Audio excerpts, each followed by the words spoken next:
It looks pretty dry. We should go. Not so fast. The Lord told us when to get into the ark. And the Lord will tell us when to leave. Noah, it is time for you and your family to go out of the ark and take all of the animals with you.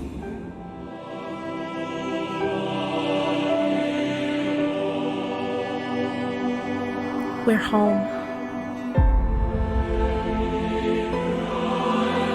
Praise be to the Lord, who has saved our family from the flood and preserved life on earth, just as he promised he would.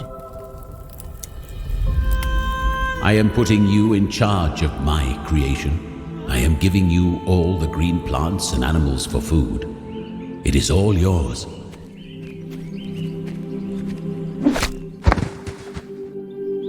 Only do not eat the blood. That is not for you. Just trust me and obey me. And do not take the life of another human being. If you ever do that, you will die. And even though the heart of man is evil, I promise you today that I will never again destroy life on earth with a flood. Let this be a reminder.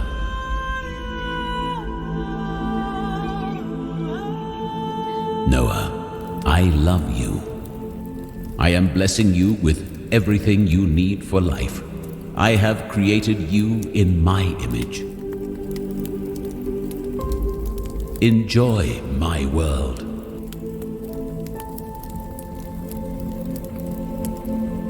Enjoy me. Enjoy one another. And have lots of children so that their children and their children's children will fill the earth with people who are like me. People who know me, who obey me, and love me.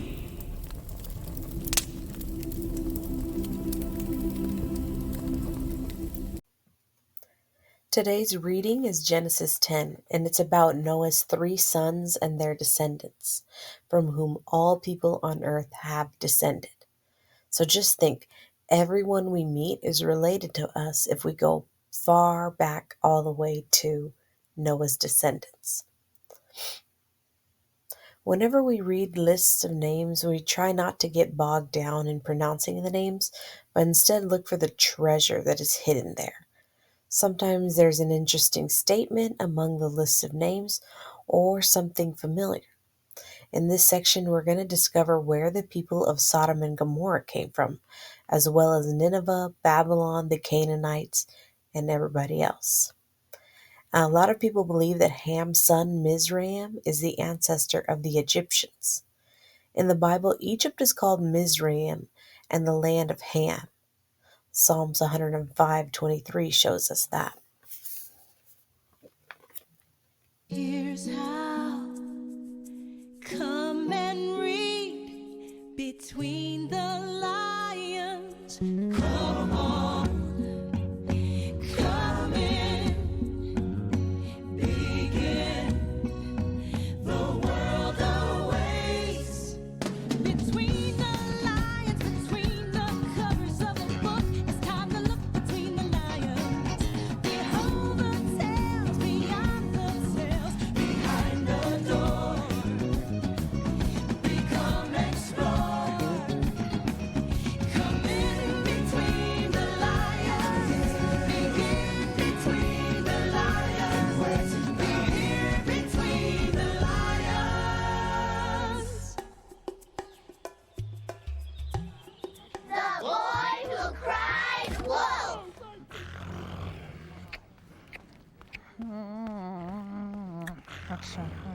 Excuse me. Oh, let's see.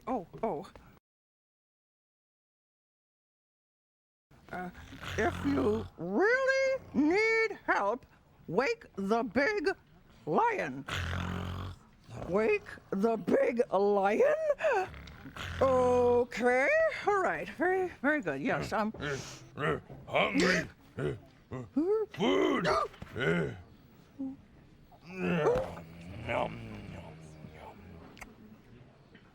On second thought, I don't want to wake him. He might get upset. I'll just wait quietly over here till he wakes up on his own. Stay tuned as a chicken Quiet! Quiet! But first, this. Story time, Cubs. Oh boy, oh boy, oh boy! Everyone ready? Lionel? Leona? Ow! There you go. Yep. The Boy Who Cried Wolf by Aesop. See, that's me. I'm the boy. There once was a little boy who was asked to do a big job watching a big herd of sheep. Wow! If the little boy saw the big wolf,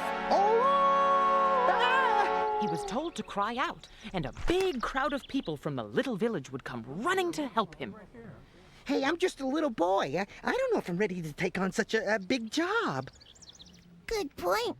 Studies show that girls are better than boys at taking responsibility. No way! I mean, how hard is it to watch sheep?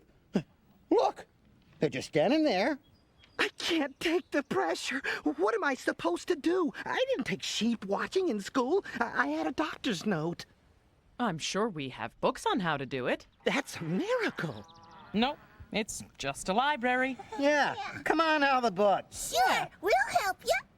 Whoa. Come on. Come on. I don't think so. Oh, come on. Whoa! Gee, wow. Is this gonna be okay? I mean, don't we need permission or something? Nope. No, let's go. Okay. Happy hunting, kids. Don't worry. We'll find you a book on how to watch sheep. Big. Egg. Egg. And now, lovers of the vowels A, E, I, O, U, and sometimes Y, wiggle those hips, cause Martha Reader and the vowels are kicking the short I sound from their big hit word, wig!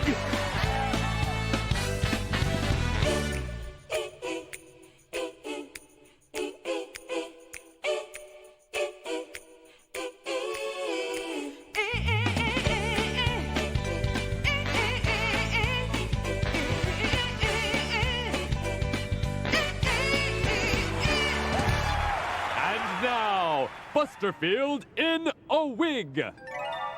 What is this? Smile, Buster. Stop it! I do not wish to have my picture taken in this way. Ugh. Come on, Buster, stop wiggling. Eureka! If I wiggle, the wig will come off. Hey! Who turned out the, Lights? Yeah. Hello? Iggle. Iggle. Iggle. Iggle. Iggle. Iggle. Jiggle. Jiggle. Jiggle. Jiggle, jiggle, jiggle, jiggle. Whoa. Jiggle, jiggle, jiggle. Jiggle. And now a little poem in which letters change and make something very interesting happen. There once was a fella named Sig, whose dream was to dance with a pig. So he took P away and replaced it with J. And now he is happily dancing a jig. Sig and the pig are dancing a jig.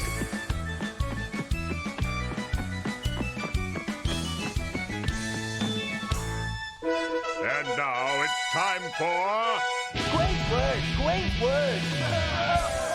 Excellent! Gawain here once again at Blending Fields, where two brave knights in armor will charge together at high speed and make a word. Competing today we have Sir... And on your right, Sir Ig. Blend on, dudes. Jig!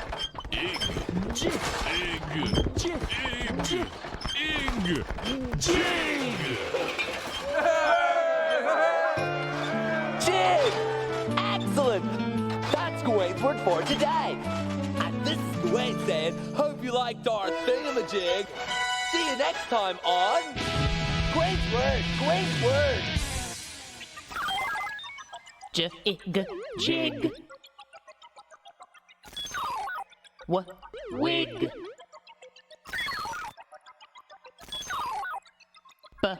Big.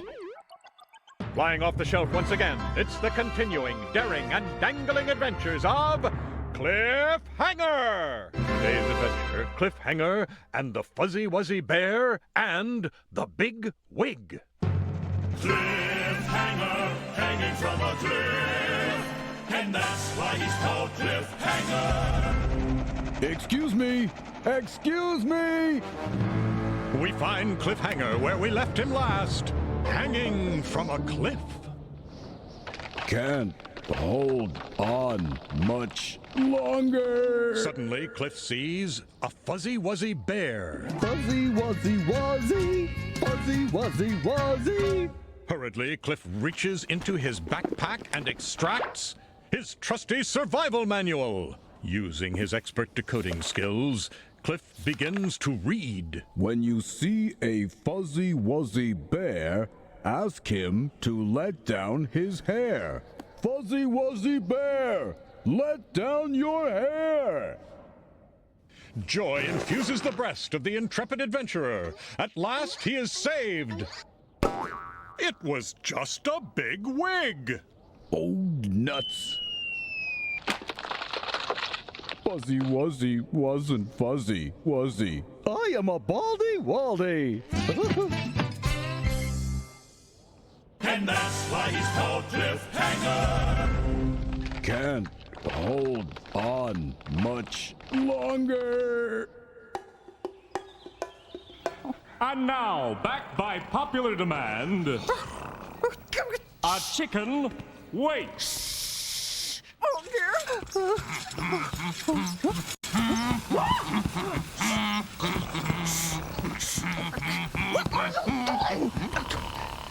This is a library. You can't fire a cannon in here. Not even on Bastille Day? Not even on your birthday. Get it out. Out. Vive la France!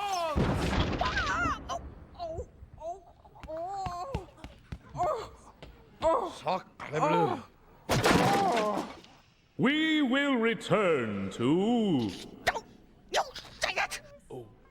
This, but first, another chicken entirely, not waiting. Earmuffs. Oh, genius. This ought to work. Oh, I must remember to thank the writers. This is the sheep section. It doesn't smell like it. Whoa. Oh. Ooh, fuzzy. Oh, here's exactly the book you need. Well, how do you know? Well, it's called How to Watch Sheep. Ah, titles tell you so much. Sheep watching in 2 easy steps. Step 1. You okay? Yeah. Watch your sheep. Oh, that's good. That's good. Yep. Step 2. You may be scared. You may be worried that you won't know just what to do. If something big and then a furry comes trying to steal those sheep from you. But just cry wolf. Cry wolf? I see a wolf. I see a wolf. A big wolf. A big wolf. Just cry wolf. Cry wolf. All the folks will come around to you. All you gotta do is cry wolf. I see a big wolf. You may be nervous because you're youthful, that you won't know just what to say. If something big and bad and toothful comes trying to steal those sheep away, but just cry wolf. Cry wolf. I see a wolf.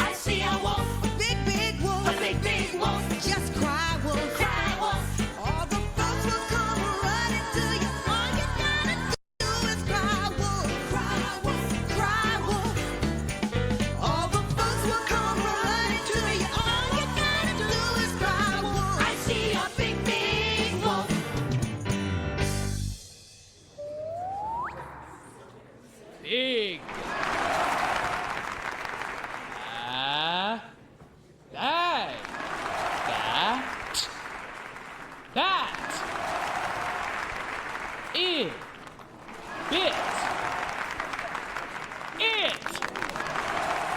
This is it! Ladies and gentlemen, the moment you've been waiting for. The Vowels and the incomparable Johnny Consonanti come together on our stage to perform the big hit song,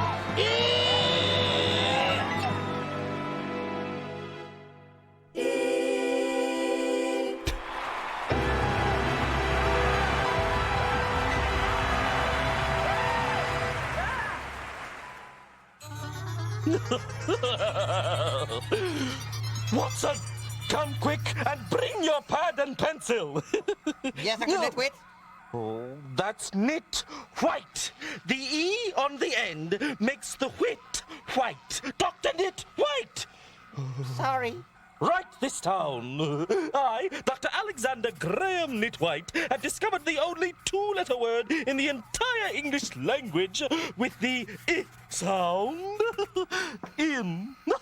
Oh, beautiful in. Dr. Nitwhite, this time I think you have really done it. It? It. Oh, dear. Oh, dear. It.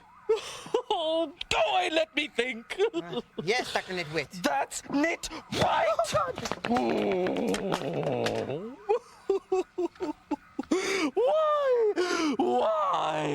Why? It. Sit. 6. Now twist your tongue around this one. This is the sixth sister. This is sixth sister. This is the sixth sister. This is the sixth sister. This is the sixth sister. This is the sixth sister. This is the sixth sister. This is the sixth sister. This is the sixth sister. This is the 6 sisters. This is the 6 sisters. This is the 6th sister. This is the 6th sister. This is the 6th sister. This is the sixth sister. This is sister. This is the sixth sister. This is the sixth sister. This is the sixth sister. And now, a word from world-renowned mezzo-soprano, Ms. Denise Graves. Is.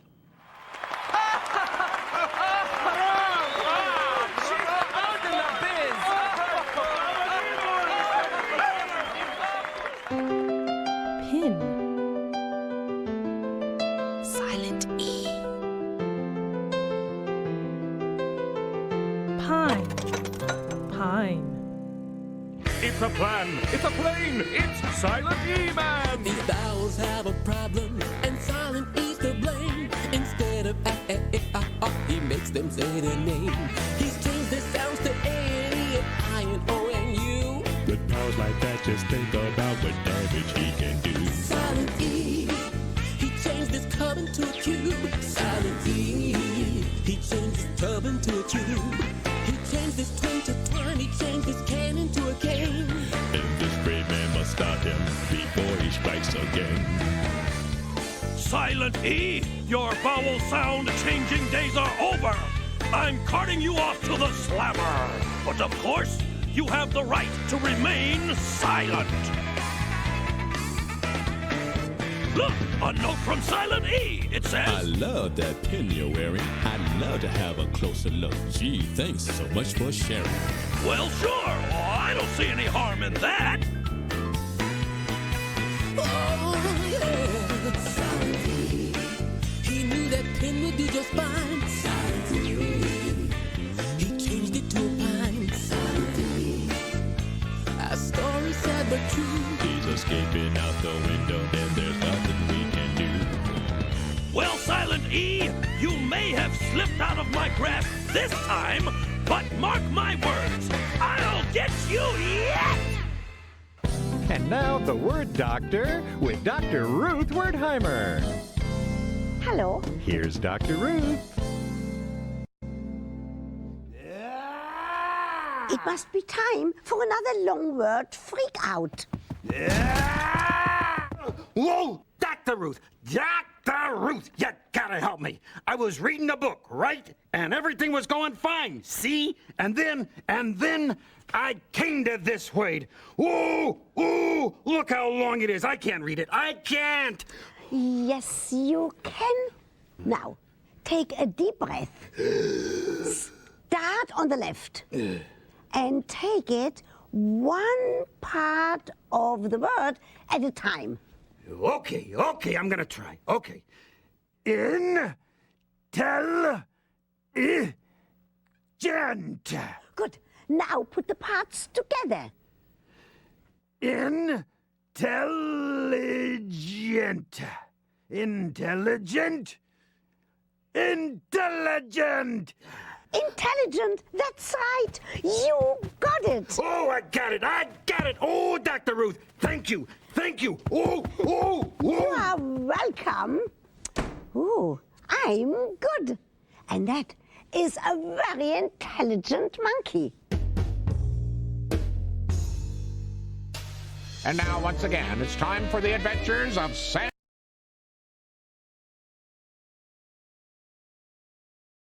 Spud, parboiled potato detective. The name is Spud, Sam Spud. I was working late one night. The flicker of the neon sign outside my window was about to drive me crazy when the phone rang. Sam Spud, potato detective. Yeah? You better get right over here. She told me she was in a terrible pockle. Pockle? That's not right. P-O-C-K-L-E? That shouldn't be an O. That should be an I. P-I-C-K-L-E. Pickle, not pockle. She told me she was in a terrible pickle. Yeah? Oh, she was in a terrible pickle, all right. As a matter of fact, it was the worst pickle I'd ever seen. She was talking a mile a minute. I told her to put a zipper on it. I hadn't noticed there already was one. Ouch. Mom! There's a potato talking to a dumb-looking pickle with a zipper on it. Don't worry, sweetie. It's educational television. It's good for you. And you shouldn't say dumb. It's not nice.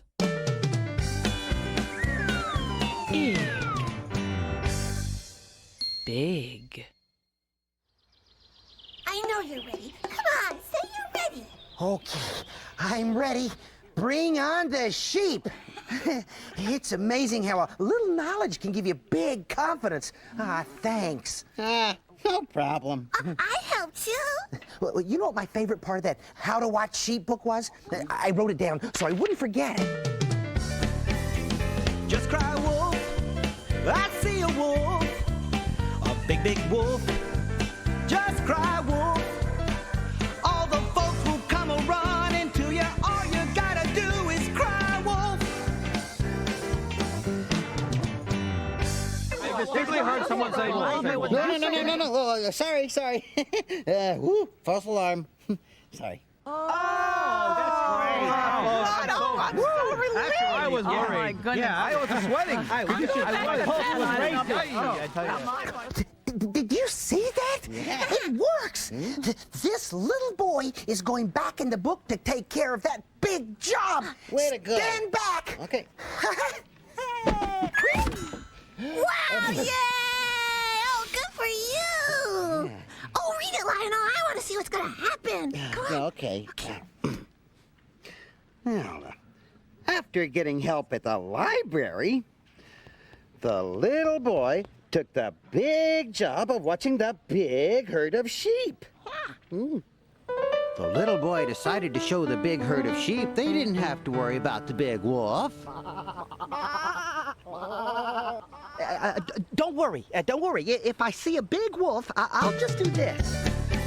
I'll just cry wolf, I see a wolf, a big wolf.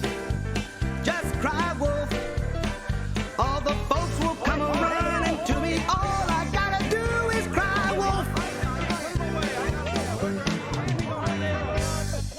A big crowd from the little village came running to help him. But there was no big wolf. Oh, I just wanted to show the sheep how you'd come running if I saw a wolf. Well, what can you do? What can you do? The big crowd went back to the little village. The little boy was having so much fun that he tried it one more time. I'll just cry wolf, I see a wolf, a big wolf. Just cry wolf, all the folks will come running to me.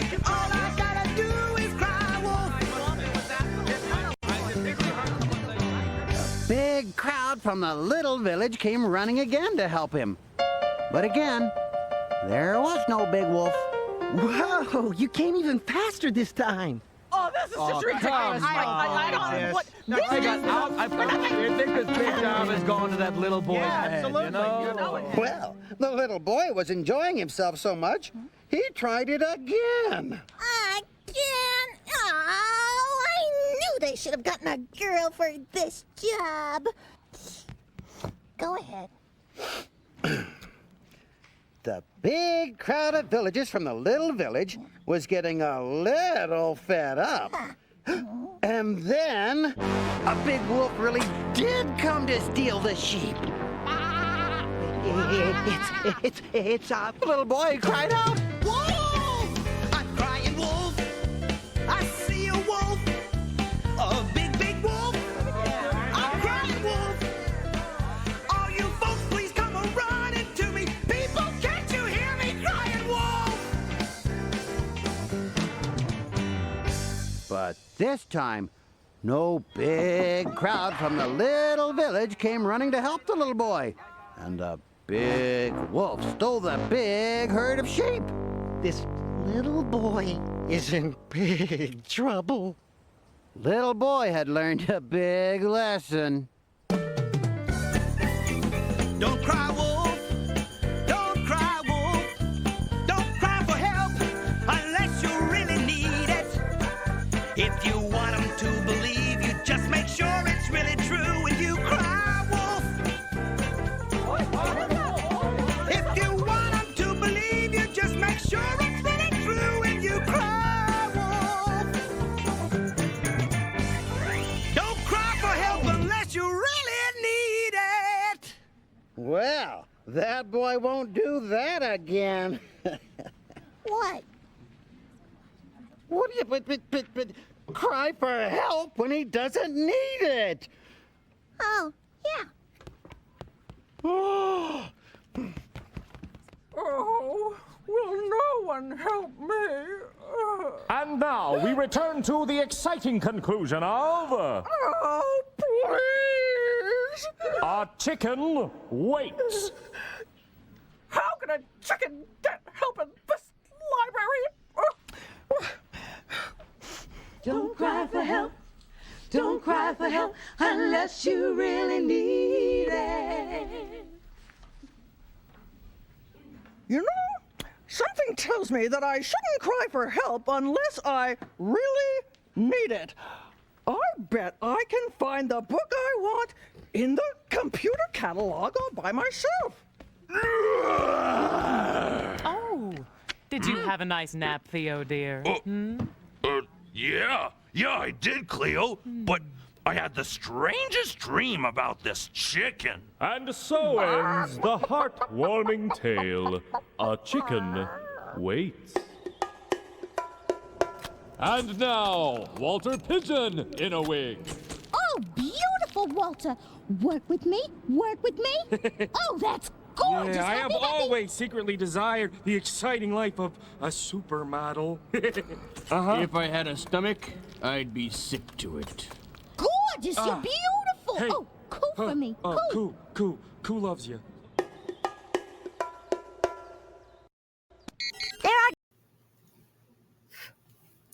For science, you're going to read Science in the Beginning, page 13.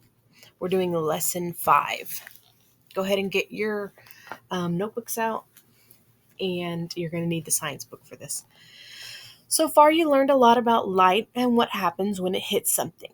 White light is made up of all the colors in the rainbow, and when it hits something, all those colors can be reflected.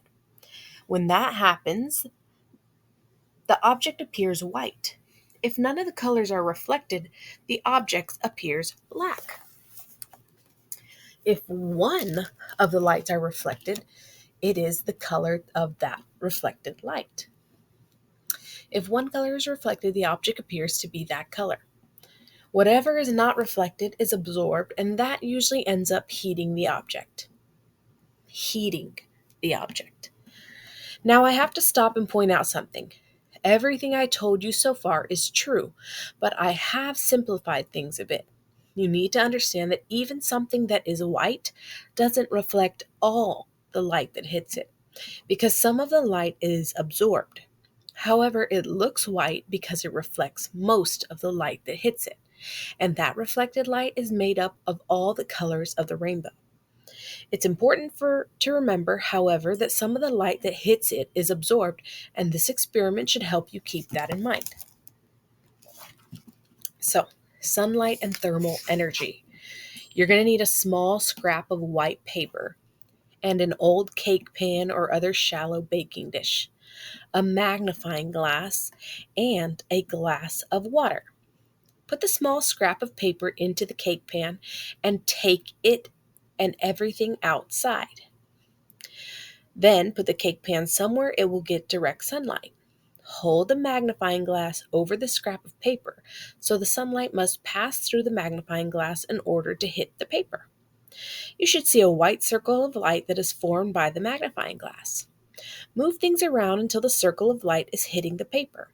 Move the magnifying glass closer to and farther away from the paper, and you should see the size of the circle of light change. Move the magnifying glass until the circle of light is as small as possible and is still hitting the paper. Now hold the magnifying glass still so that the tiny circle of light stays on the paper. Before long, the paper should start to burn. If the burning gets out of hand, use the water to put out the fire. Once you're done, pour water over what remains of the paper to make sure there is no remaining fire, and then put everything away.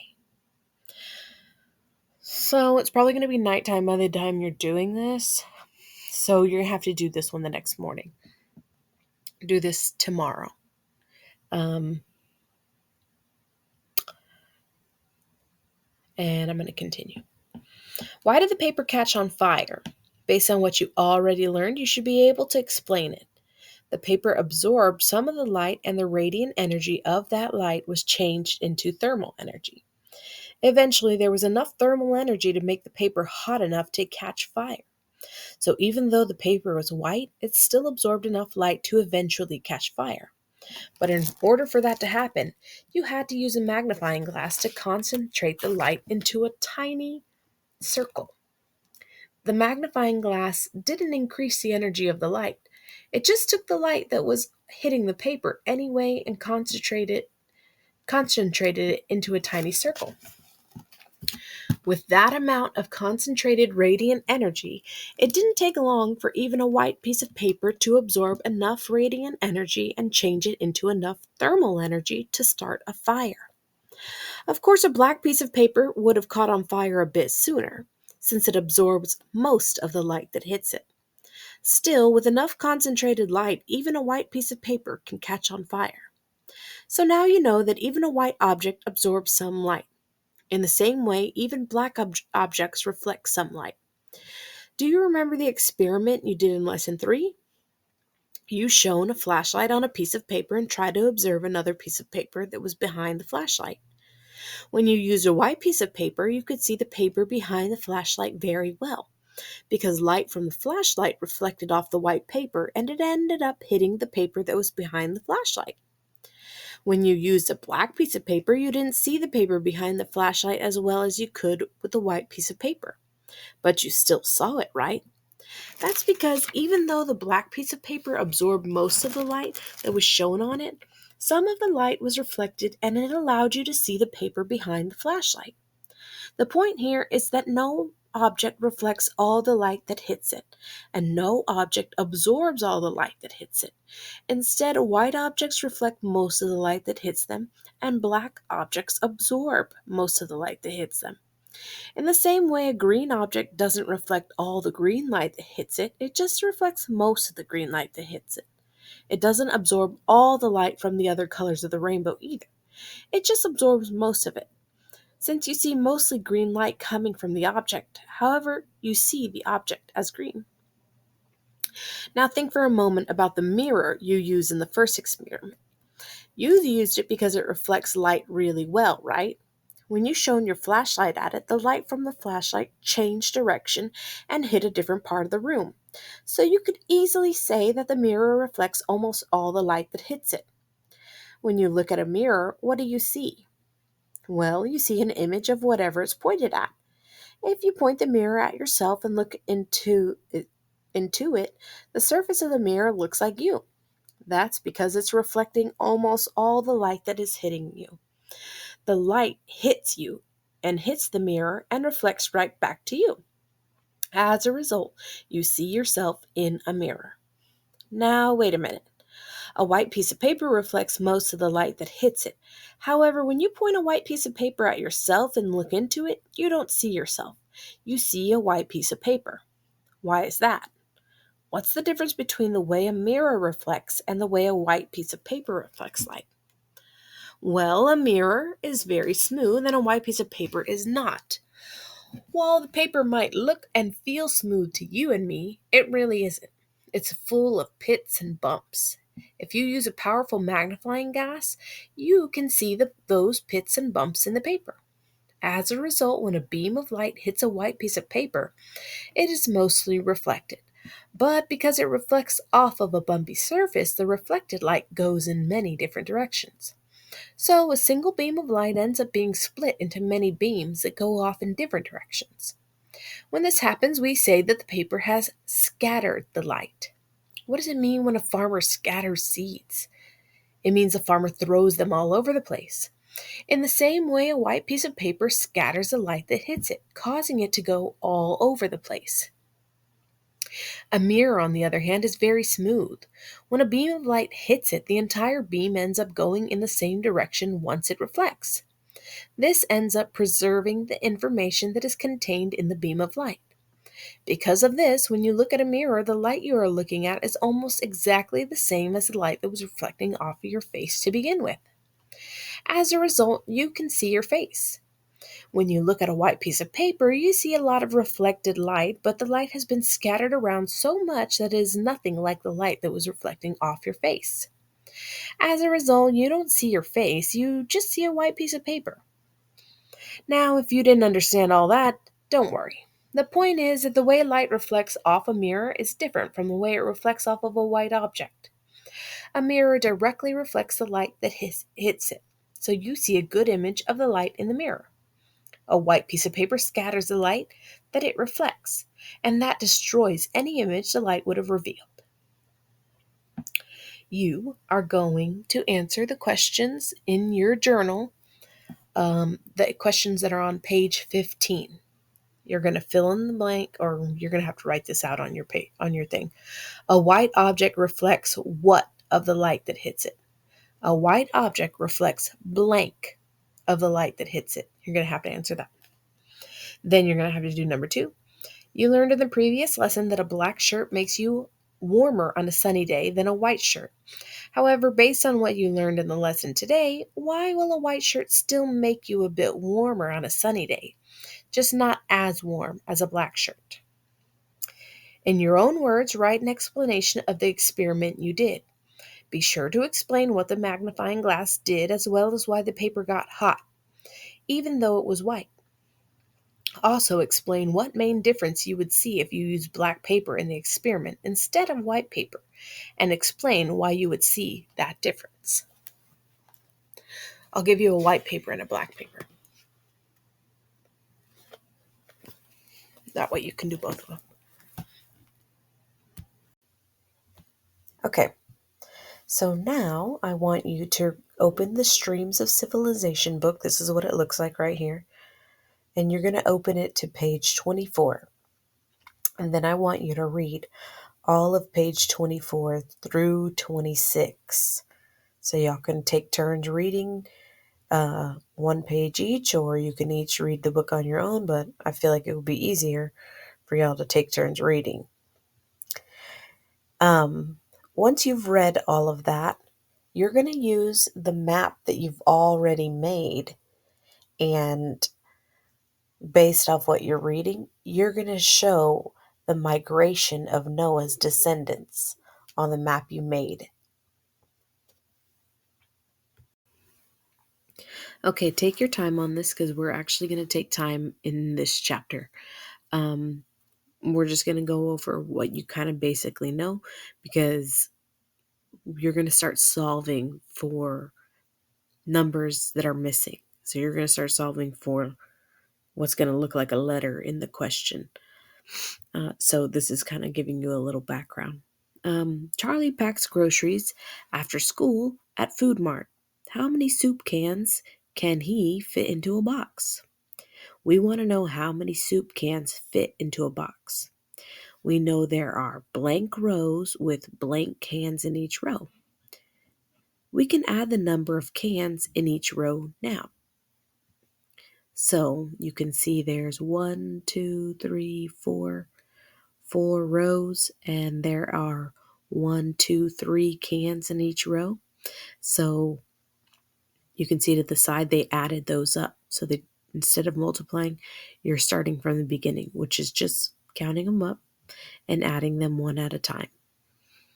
So 3 plus 3 plus 3 plus 3. We can multiply the numbers of rows by the number of cans in each. So 4 threes is 4 times 3. So you just answer that.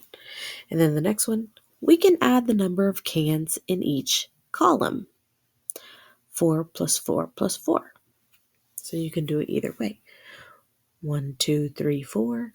1, 2, 3, 4. 1, 2, 3, 4. And there's 3 columns. We can multiply the number of columns by the number of cans in each. 3 fours is equal to 3 times 4 equals. So then just do that, because tomorrow we're going to work on the next thing. We're going to go slow in this chapter.